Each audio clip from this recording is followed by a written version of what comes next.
तकरारपुर गांव में सामू किसान अपनी पत्नी सुहानी के साथ रहा करता था। दोनों पति पत्नी की कोई औलाद नहीं था और वो अपनी जमीन पर खेती करके उस पर होने वाली फसलों को बेचकर अपना घर चलता था। वो अपनी पूरी कोशिश करता था कि वो अपनी पत्नी का हर इच्छा पूरी करे, लेकिन कुछ महीनों के बाद गांव में सूखा पड़ जाता है और बारिश नहीं होती। इस बात से सामू बहुत परेशान हो गया था। गांव वालों के साथ साथ सामू को भी बहुत कठिनाइयों का सामना करना पड़ता है और इन्हीं सब बातों से परेशान होते हुए सामू अपनी पत्नी को आवाज लगाते हुए कहता है, अरे बुटकी, सुनती हो? आज कुछ खाने को मिलेगा भी कि बासी रोटी और प्याज खाकर पेट भरना पड़ेगा? अजी, आज तो घर में थोड़े चावल पड़े थे। मैंने उसमें दाल डालकर ताज़ी खिचड़ी बना दी है, लेकिन कल के लिए बासी रोटी तक नहीं बची। कल हम क्या करेंगे? तुम चिंता मत करो, जिस परमेश्वर ने परेशानी दी है ना, वही हमें हल दिखाएगा, देख लेना। सामू ये बोलकर अपनी पत्नी को समझाता है और वो दोनों खाना खाकर सो जाते हैं। जिसके बाद अगली सुबह सामू अपने खेतों पर जाता है और अपने खेतों को देखकर कहता है, अरे अरे अरे, ये सब क्या हो रहा है? फसल तो हो नहीं रही है, पर घास क्यों निकल रही है? यहाँ जो कि मेरे तो किसी काम की नहीं है। मैं क्यों ना खाली बैठा हूँ तो ये घास ही निकाल देता हूँ, क्योंकि बात का काम आसान हो जाएगा। हाँ, यही सही है, यही करता हूँ। सामू ये बोलकर तेज धूप में जमीन से घास निकालने लगता है और धूप के कारण उसका पूरा शरीर पसीने से भीग जाता है। तभी उसकी पत्नी सुहानी आती है और उसको खेतों में से घास निकालते हुए देखकर कहती है, अरे ये आप क्या कर रहे हैं? एक तो आप वैसे भी कुछ दिनों से ढंग से कुछ खा नहीं रहे हैं, उसके ऊपर से बेकार की मेहनत कर रहे हैं। ऐसे तो आपको कमजोरी आ जाएगी, ये सब मत करिए। अरे बुटकी, तुम मेरा चिंता मत करो। अगर मैंने ये सब घास अभी हटा दी तो फसल उगने के लिए जगह हो जाएगी, और बारिश का क्या, आज नहीं तो कल हो ही जाएगी। हाँ जी, वो तो गाय भैंस भी खा लेगी, जिससे उनका पेट भरेगा तो हमें भी थोड़ा पुण्य मिल जाएगा। क्या पता फिर ईश्वर हमारी सुन ले। हाँ हाँ, ठीक है ठीक है, मुझे ज्यादा ज्ञान मत दो। अब जाओ, घर जाओ। मैं ये सब घास काट के एक जगह रख दूंगा जहाँ इसे गाय भैंस बकरी सब खा सके, ठीक है? ठीक है जी, मैं घर जा रही हूँ। आप भी समय से घर आ जाना। अब मैं घर जा रही हूँ, भूख से मेरी तबीयत खराब हो रही। सुहानी ये बोलकर वहाँ से चली जाती है और सामू दोबारा घास काटकर फेंकना शुरू कर देता है। घास काटते हुए सामू को अपने खेतों में दबा हुआ एक खंजर मिलता है। सामू उस खंजर को देखकर कहता है, अरे ये क्या, मेरे खेत में ये खंजर कहाँ से आ गया?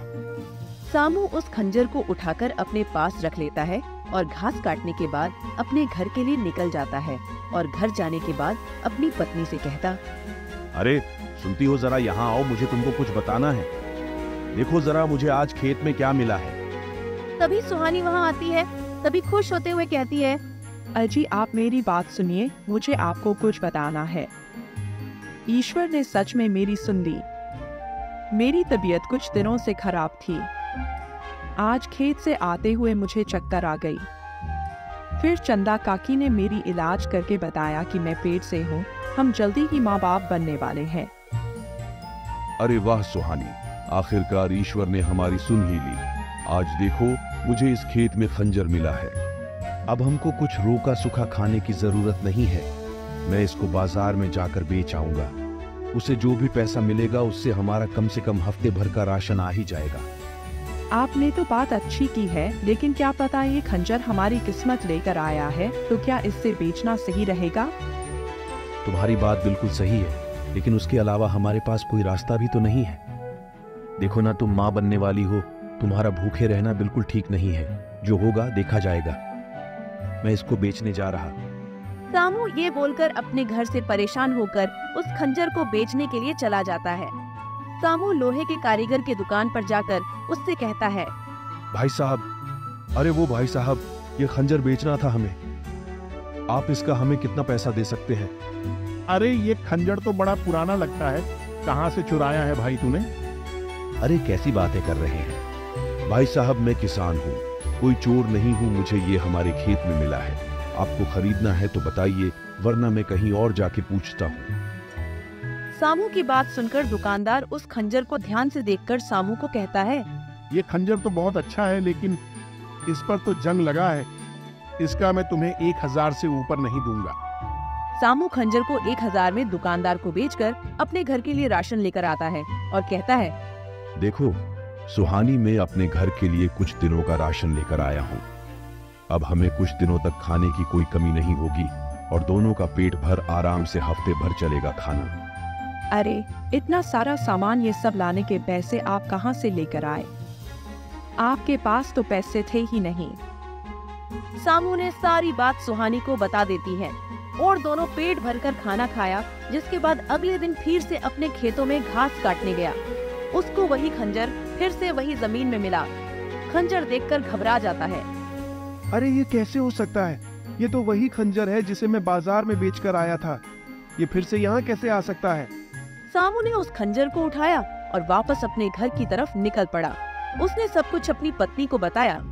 ये देखो सुहानी, ये तो वही खंजर है जिसे मैंने कल बाजार में बेचा था। आज ये मुझे फिर से अपने खेत में पड़ा हुआ मिला। अरे यह कैसे हो सकता है? आपने तो यह खंजर बेच दिया था ना, तो यह दोबारा कैसे आ सकता है? कहीं यह खंजर जादुई खंजर तो नहीं? मुझे भी ऐसा ही लगता है। मैं तो कहता हूँ कि इस खंजर को दोबारा बाजार में बेच आता हूँ। हमारे पास 1 हफ्ते का राशन फिर से आ जाएगा। अगर यह जादुई खंजर फिर से मुझे खेत में मिला तो हम इसको एक बार फिर बेच देंगे, है ना? नहीं जी नहीं, यह जादुई खंजर है। इसके मिलने पर मुझे पता चला कि मैं माँ बनने वाली हूँ और इसके जरिए हमें 1 हफ्ते का भी राशन मिला है। हमको इसे बेचना नहीं चाहिए। हम इसको संभाल कर अपने पास रखेंगे। ठीक है, जैसा तुम कहो। सामू अपनी पत्नी की बात मान लेता है और सामू अपनी अलमारी में खंजर को रख देता है और दोनों पति पत्नी सोने के लिए चले जाते हैं। और देर रात जब वह दोनों सो रहे थे तो उनको अलमारी के अंदर से किसी की खटखटाने की आवाज आती है। आवाज इतनी तेज थी कि सुहानी और सामू की नींद टूट जाती है और सुहानी कहती है, सुनिए जी, अलमारी में से किसी की खटखटाने की आवाज आ रही है। होना हो यह जादुई खंजर ही है। हाँ, मुझे भी यही लगता है। न जाने ये क्या बला है। कल इसको बेच ही आना चाहिए। अगर ये खंजर भुतिया निकला तो। ऐसी बातें करके मुझे डराए मत। एक काम करते हैं, सो जाते हैं। सुबह इस खंजर को बाजार में वापस बेच आना। सुहानी और सामू यह बात बोलकर सोने की कोशिश करते हैं, लेकिन अचानक अलमारी में से तेज आवाज करते हुए खंजर निकलता है और वह दोनों के पास आकर उड़ने लगता है। और डर के मारे सुहानी कहती है, ये गॉड, मेरा घर में भूत कहाँ से आ गया? सुहानी की आवाज सुनकर खंजर से आती रोशनी धीमी हो जाती है। ओ कहता है, मुझसे डरो मत। मैं तुम दोनों को कोई नुकसान पहुंचाने वाला नहीं। कौन हो तुम और हम दोनों को क्यों परेशान कर रहे हो और क्या चाहते हो हमसे? मैं क्या चाहता हूँ, तुम दोनों ने मुझे उस लोहार के यहाँ भेजा, जबकि मैं तुम्हारे खेत में रहना चाहता हूँ।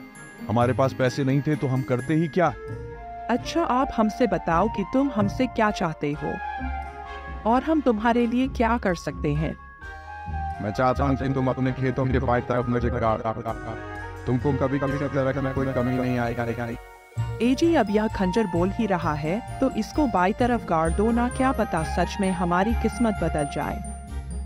खंजर और सुहानी की बात सुनकर सामू उस खंजर को खेतों के बाईं तरफ गाड़ देता है और कुछ दिनों बाद गांव में तेज बारिश होती है और सामू और सुहानी के खेतों में सबसे अच्छी फसल होती है। कुछ महीनों बाद सामू और सुहानी एक प्यारे से बच्चे का जन्म देती है और उनकी दिन 2 गुनी और रात 4 गुनी तरक्की होती है। तो दोस्तों, कैसी लगी हमारी कहानी? अगर पसंद आई हो तो लाइक, सब्सक्राइब, शेयर करना ना भूले।